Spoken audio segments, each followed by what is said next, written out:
Okay, let's do this then. There was once a man and a woman who had long in vain wished for a child. At length the woman hoped that God was about to grant her desire. These people had a little window at the back of their house, from which a splendid garden could be seen, which was full of the most beautiful flowers and herbs.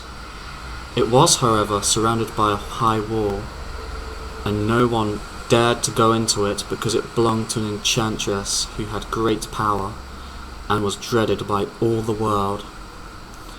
One day the woman was standing by this window and looking down into the garden when she saw a bed which was planted with the most beautiful rampion, and it looked so fresh and green that she longed for it. She quite pined away and began to look pale and miserable. Then her husband was alarmed and asked, "What ails you, dear wife?" "Ah," she replied, "if I can't eat some of that rampion which is in the garden behind our house, I shall die." The man, who loved her, thought, "Sooner than let your wife die, bring her some of the rampion yourself, and let it cost what it will." At twilight he clambered down the wall and into the garden of the enchantress, hastily clutched a handful of rampion and took it to his wife. She at once made herself a salad of it and ate it greedily. It tasted so good to her, so very good, that next day she longed for it 3 times as much as before. If he was to have any rest, her husband must once more descend into the garden. In the gloom of the evening, therefore, he let himself down again, but when he had clambered down the wall, he was terribly afraid, for he saw the enchantress standing before him. "How can you dare," she said with an angry look, "descend into my garden and steal my rampion like a thief?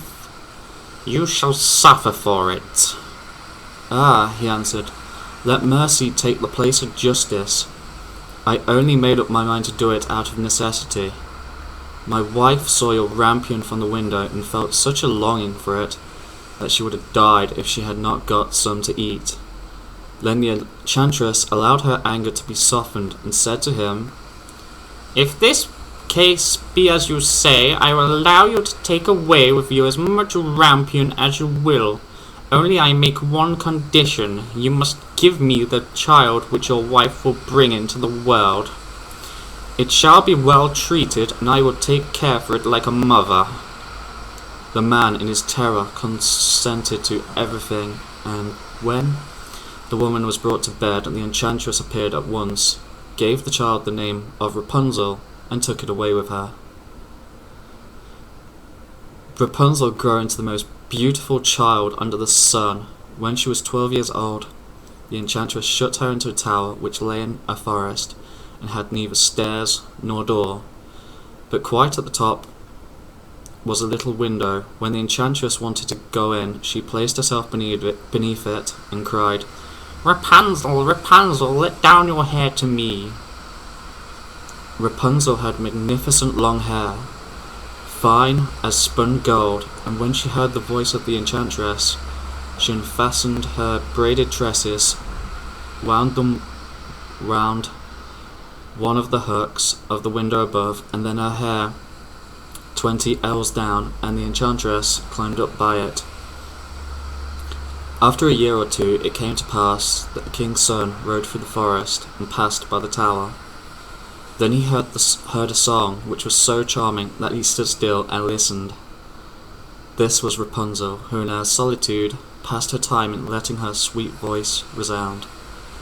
The king's son wanted to climb up to her and looked for the door of the tower, but none was to be found.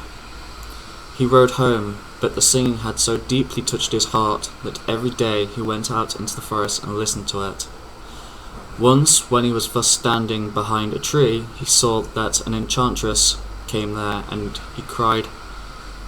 he heard how she cried, "Rapunzel, Rapunzel, let down your hair to me." Then Rapunzel let down by the braids of her hair, and the enchantress climbed up to her. "If that is the ladder by which one mounts, I too will try my fortune," said he, and the next day, when it began to grow dark, he went to the tower and cried, "Rapunzel, Rapunzel, let down your hair to me." Immediately the hair fell down and the king's son climbed up. At first Rapunzel was terribly frightened when a man, such as her eyes had never yet beheld, came to her, but the king's son began to talk to her quite like a friend, and told her that his heart had been so stirred that it let him have no rest, and he had been forced to see her. Then Rapunzel lost her fear, and when he asked her if she would take him for a husband, when he asked her if she would take him for a husband, oh crap, and she saw that he was young and handsome, she thought, he will love me more than old Dame Gothel does. And she said yes, and laid her hand in his. She said, I will willingly go away with you, but I do not know how to get down.